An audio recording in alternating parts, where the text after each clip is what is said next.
بسم الله الرحمن الرحيم. الحمد لله رب العالمين، والصلاة والسلام على سيدنا محمد وعلى آله وصحبه أجمعين. اللهم علمنا ما ينفعنا، وانفعنا بما علمتنا، وزدنا علما، وألحقنا بعبادك الصالحين. Assalamualaikum warahmatullahi wabarakatuh. Terima kasih kepada semua yang hadir. Alhamdulillah, pada hari ini kita dah sampai ke segmen yang terakhir dalam surah Al-Waqi'ah ini, iaitu daripada ayat 88 hingga ke 96. أعوذ بالله من الشيطان الرجيم. فأما إن كان من المقربين فروح وريحان وجنة نعيم. Pada segmen ini Allah SWT menyatakan balik uh,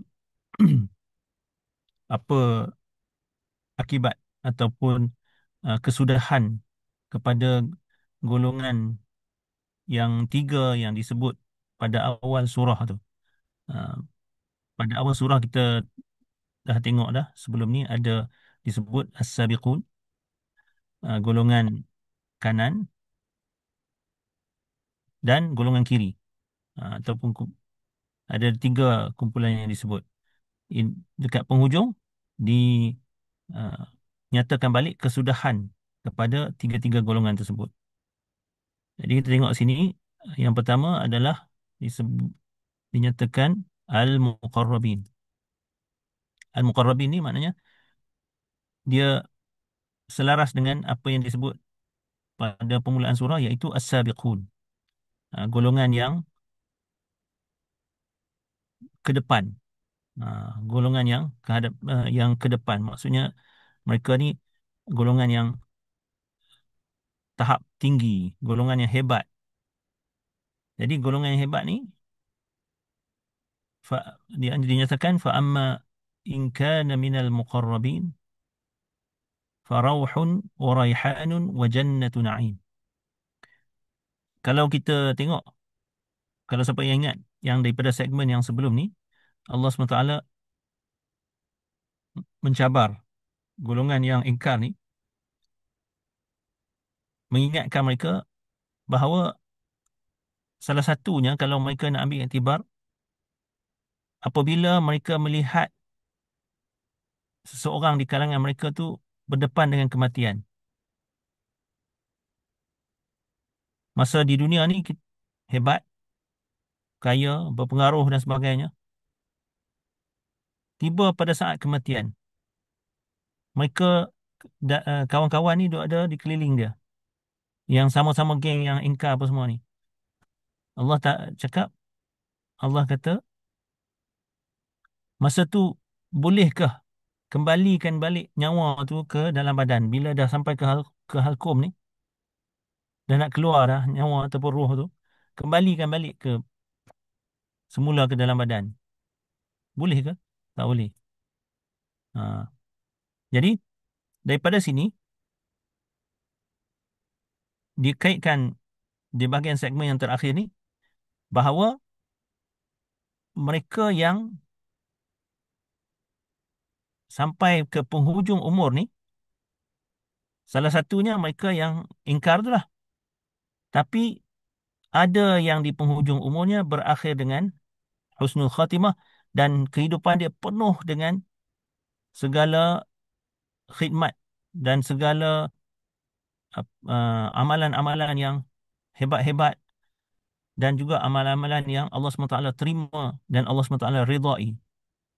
Dan ada juga kumpulan yang golongan yang baik, cuma grade dia bawah sikit. Kalau kita nak guna perkataan grade sekarang ni. Macam kita lah, kalau kita exam tu ada yang dapat A, ada juga yang bagus. Macam B plus, bagus. Tapi dia B plus. Ha. Ataupun B. Okay. Jadi mereka yang golongan yang um, tahap tinggi ni, yang hebat ni, Allah nyatakan di sini fa amma in kana minal muqarrabin. Jika dia yang habis umur tu dan nanti dibangkitkan semula, dia dari kalangan mereka yang muqarrabin. Muqarrabin ni maknanya kalau katalah manusia ni maknanya kita berdekatkan dengan sesuatu. Sebab tu saya gunakan diperdampingkan. Maknanya contohnya kalau katalah di kalangan manusia ni ada seseorang yang uh, apa terkenal dan sebagainya. Jadi kalau orang yang terkenal tu biasanya orang nak susun dari segi kedudukan tu ada kedudukan tentu baru duduk dekat dengan orang yang terkenal tu. Kita kata macam kalau kata di kalangan manusia ni VVIP. Okey. Jadi yang nak didudukkan di tepi dia ataupun di sebelah dia tu adakah orang yang uh, tak ada sebab-sebab tertentu? Mesti ada sebab-sebab tertentu. Iaitu selalunya diletakkan VIP pula seorang lagi di tepi dia ataupun sebelah kiri dan kanan. Jadi maknanya gambarannya maknanya orang yang Allah SWT terima dan redai dengan sebab keikhlasan mereka yang tinggi dan kehebatan mereka ni dinyatakan bahawa mereka adalah golongan yang diperdampingkan kepada siapa? Kepada Allah SWT, kepada Tuhan. Jadi disebut muqarrabin, yang diperdekatkan. Macam kita lah, kita duk kata kita mesti mendekatkan diri kepada Allah SWT. Okey, kita itu usaha kita. Lepas tu Allah dekatkan kita tak dengan dia? Kalau golongan yang Allah SWT perdekatkan dengan dia tu, maksudnya mereka berada pada maqam yang tinggi di sisi Allah SWT. Jadi maknanya kalau kita nak kaitkan balik dengan apa yang dalam segmen pertama surah tu, maknanya adalah golongan yang sabiqun, golongan yang terkehadapan apabila nak buat sesuatu amalan-amalan yang baik dari segi ke dalamnya keimanan mereka, kuatnya keimanan mereka, mereka yang terkedepan, sabiqun. Jadi jika mereka ni golongan yang diperdekatkan kepada Tuhan mereka, yang Allah SWT terima mereka sebagai golongan yang berada pada makam yang tinggi di sisi dia, apa yang berlaku? Maka rauhun, kerehatan. Lepas tu waraihanun, wangian yang semerbak, bau yang wangi. Ha. Wa jannatu na'im, dan taman yang penuh nikmat. Taman kenikmatan. Jannatu na'im, taman kenikmatan. Taman kenikmatan, mana taman yang ada di dalam syurga lah. Dalam ayat Quran disebut macam tu ya. Maka kerehatan, wangian semerbak dan taman yang penuh nikmat. Maksudnya apa dia? Telah disediakan kepada mereka tu. Jadi tak sebutlah telah disediakan. Ha. Ataupun akan diberikan. Tak sebut. Tapi itu yang difahami. Sebab jadi farauhun wa raihanun wa jannatu na'im. Maknanya Allah sediakan kepada mereka kerehatan, mereka dalam keadaan tempat yang begitu selesa hatta dari segi bau mereka, bau badan mereka, bau di sekeliling mereka adalah semuanya wangi, semerbak. Seperti wangian kalau di dunia ni dipanggil raihan. Ada sejenis tumbuhan yang sangat wangi. Uh, yang ni hanya kita kata gambaran sajalah. Sebab di dalam syurga tu wangian dia jauh lebih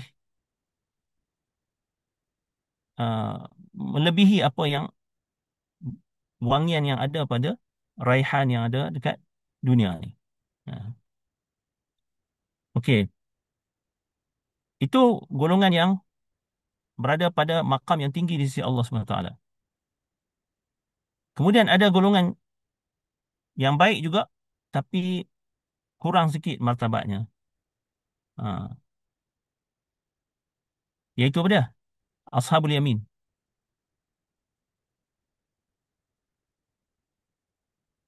Wa amma in kana min ashabil yamin, fasalamun lak.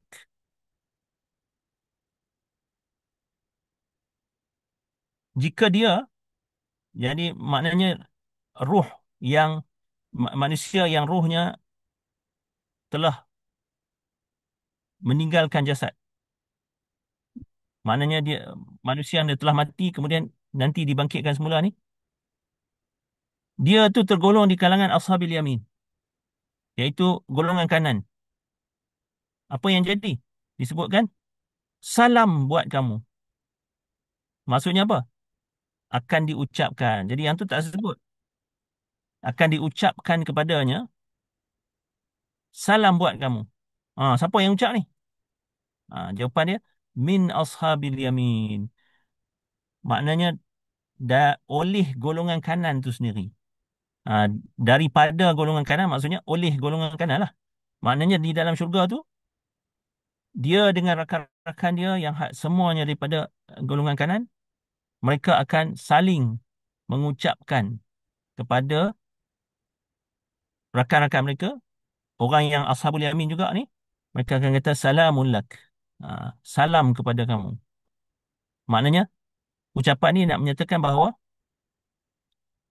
mereka dalam keadaan selamat, mereka dalam keadaan aman, mereka dah tidak risau tentang azab Allah SWT. Sebab bila dah dimasukkan dalam syurga, alhamdulillah selamat, aman, damai, permai. Itu yang kata salamun lak. Selamatlah kamu, buat kamu. Selamatlah kamu. Salam buat kamu. Sama-sama di kalangan ahli golongan kanan ni, mereka saling mengucapkan kepada sesuatu antara sesama mereka, salamun lak. Ah, Ini juga menggambarkan bahawa betapa mereka berbahagia dan gembira dengan apa yang mereka perolehi pada hari kiamat itu, pada hari di alam akhirat itu. Seterusnya, golongan yang kalau dekat awal surah tu disebut ashabul shimal ataupun ashabul mash'amah. Wa ashabul mash'amah kemudian disebut juga di pertengahan sikit ashabul shimal, golongan kiri. Jadi golongan kiri ni, inilah akibat mereka. Wa amma in kana minal mukadzibin adh-dhallin fanuzulun min hamim wa tasliyatu jahim. Jadi manakala jika dia yang menghabiskan usianya tu dalam keadaan dia tu sebagai seorang dari kalangan pendusta, mukadzibin, yang mendustakan kebenaran, ad-dhalin, yang sesat, apa dia? Fanuzulun min hamim. Yang ni saya kena apa apa berwarna ni. Ha, sebab dalam Quran tak sebut ni yang disediakan untuknya. Ha, kalau nak kiranya ialah ni pun tak disebut dalam Quran. Disebut maka sajian. Ha,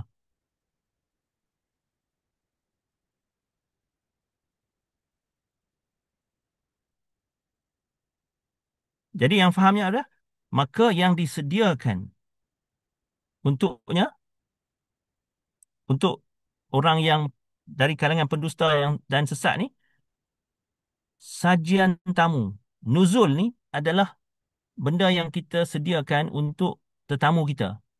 Jadi ini bahasa sindiran lah. Maknanya, oh, mereka yang dah masuk neraka ni, yang tunggu dekat neraka tu, sediakan sajian. Sajian tamu. Ini bahasa sindiran. Sebab, kalau nak kira, masuk neraka mana ada sajian tamu? Tak ada sajian tetamu, tak ada. Tapi ini bahasa sindiran. Masuk neraka, ada malaikat-malaikat yang menjaga neraka tu, sajikan sajian tamu. Tapi apa benda sebenarnya? Dia bukannya sajian tamu dengan maksud yang hakiki tu. Ini adalah sindiran, bahasa sindiran. Karena apa? Kalau kita tengok itu, nuzulnya apa dia? Min hamim. Daripada air yang menggelegak. Wa tasliyatu jahim. Dan bakaran api neraka. Bakaran api.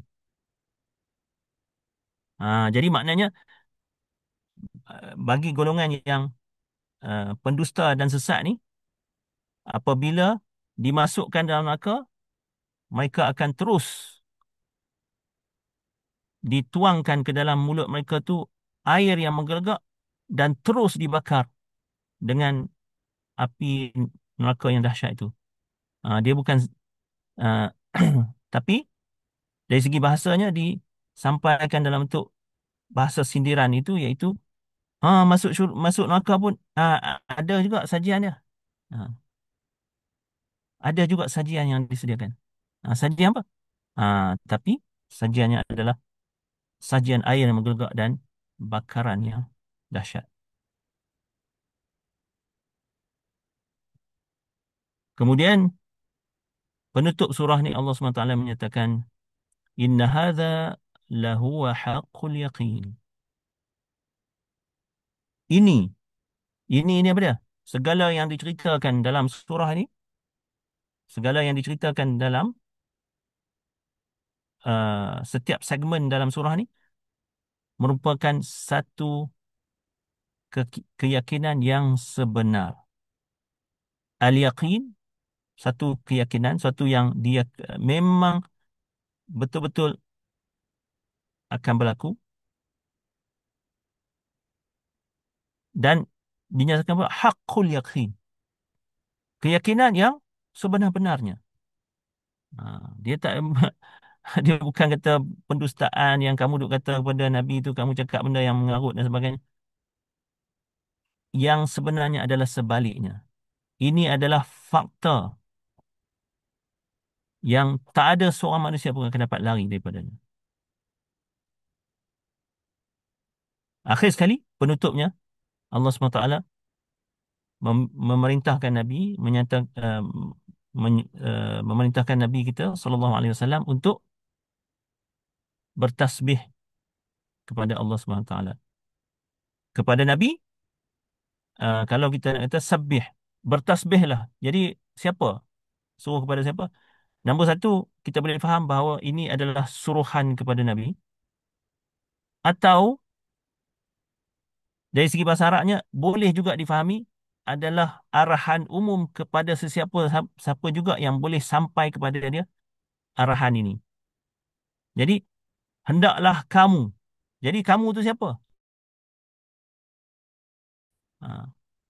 Jadi, kalau seolah-olahnya macam kalau kita ambil dari segi kefahaman kedua ni, maknanya bila Allah SWT menyatakan ini adalah keyakinan yang suatu fakta yang diyakini dan ia benda yang sebenar-benarnya. Jadi bila macam tu, apa yang kamu buat?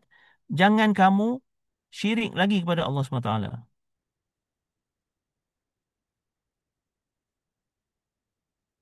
Jangan kamu campur aduk lagi ajaran Allah SWT dengan benda yang tak sepatutnya. Jadi ketika itulah dinyatakan bahawa dengan cara itu disebut yang utama sekali adalah sabbih. Bersihkanlah, sucikanlah nama Tuhanmu yang Maha Agung itu. Jadi bila terutamanya kepada orang-orang Quraisy ni, bila mereka menggunakan nama Allah SWT,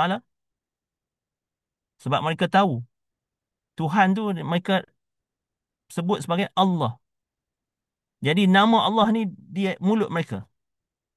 Bila nama Allah SWT di mulut mereka ni, Allah nyatakan, bersihkanlah nama Allah itu.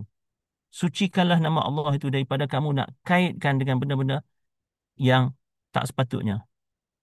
Kamu jadikan untuknya sekutu. Kamu sebut nama Allah SWT, kamu kata ada anak, ada isteri, um, ada berhala-berhala tentu yang ada unsur-unsur ketuhanan pada dia.